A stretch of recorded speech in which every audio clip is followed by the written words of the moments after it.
Albert Brooks.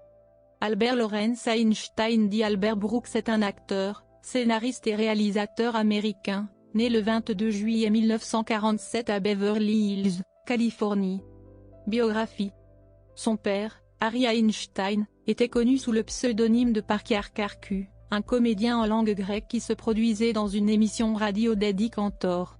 Albert grandit dans le milieu du show business sud-californien, fréquentant des fils de vedettes tels que Rob Reiner, fils de Carl Reiner, et Larry Bishop, fils de John Bishop. Son frère Bob baigne également dans ce milieu et deviendra plus tard célèbre avec le personnage de Super Dave Osborne. Afin de se lancer dans le cinéma, Albert étudie à l'université Carnegie Tech à Pittsburgh puis prend le nom de Brooks et se lance dans une carrière de comique.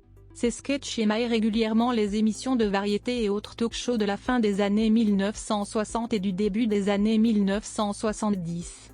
Son personnage, nerveux et égocentrique, influencera d'autres comédiens tels que Steve Martin, Martin Mull et Andy Kaufman.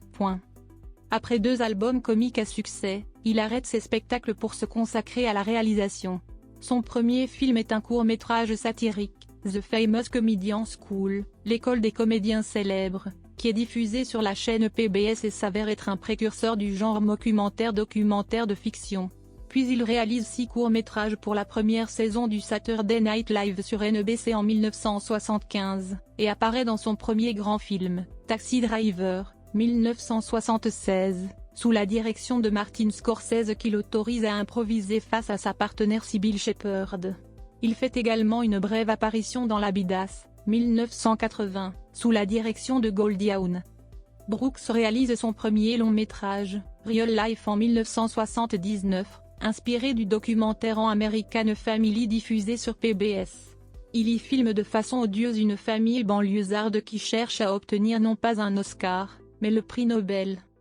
Durant les années 1980 et 90, il coécrit, avec sa collaboratrice de longue date Monica Johnson, réalise et joue dans diverses comédies au succès mitigé, centrées sur son personnage névrosé et égocentrique. Dans Modern Romance, 1981, il interprète un monteur de film, tentant désespérément de se réconcilier avec son ex-petite amie.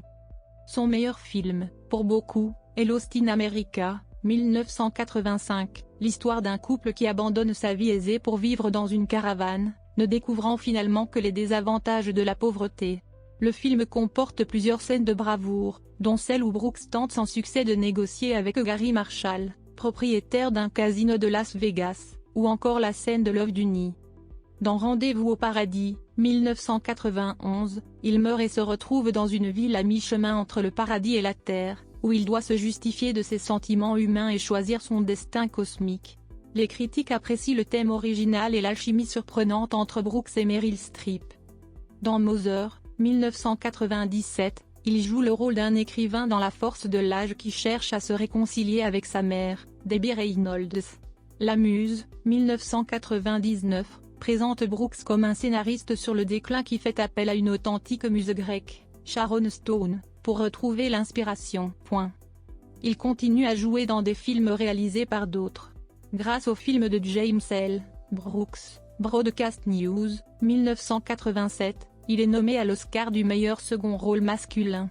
Il est également acclamé dans Hors d'atteinte, 1999, et My First Mister, 2001, et il apparaît à plusieurs reprises, du moins, sa voix, dans Les Simpsons.